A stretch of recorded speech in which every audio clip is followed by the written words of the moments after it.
Hi, welcome back, and this is my next DVD for the grading systems that we use, and we're going to have an overview of the first grade and the second grade. If I can, I'm going to try and fit in the third grade, but we'll see how we go.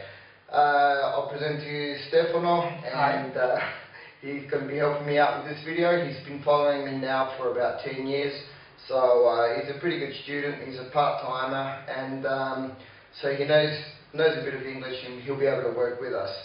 Okay, just to give you a quick overview, now people who are following this particular system, they're asking me what should be used to actually create the grading systems. So for what do I need to grade for grade 1 or grade 2, grade 3?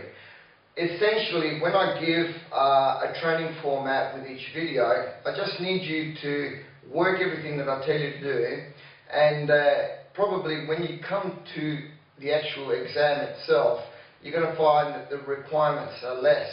But that doesn't mean, even though that the requirements are less, you don't train everything I've showed you. Try and keep always to the training videos, because I always try and give more information than what's actually required, okay? But if we want to look at what's really required for the first grade, the first important thing is to know at least the first 3 sets of the first form.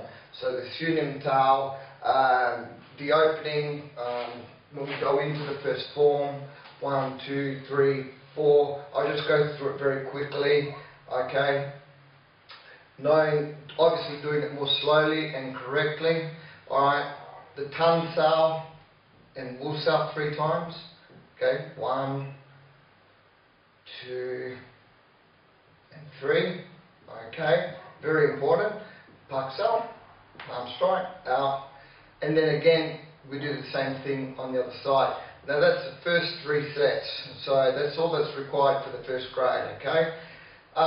The second thing is as well is to start understanding or learning very well how you do your chain punches, okay? Or as they call them in China, arrow punches, not chain punches. The important thing is that when you're throwing a punch, alright, that my punch goes over the wrist, okay, and the punch itself doesn't pull back until the fist starts crossing over.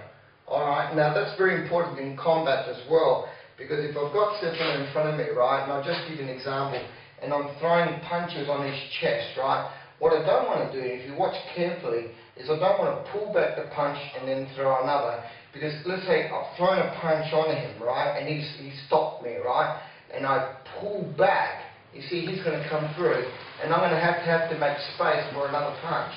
Alright, so it's very important that when I'm here in contact, that if I'm going to do a passive technique like a Tan Sao or a Bong Sao, that I remain in contact until the next punch takes over. So that also has to do with bridging the gap, or when you come to the Chun form, where we start learning to bridge from a longer distance, okay? But you're going to find that at least for the first couple of grades, we're going to be working at a very short distance.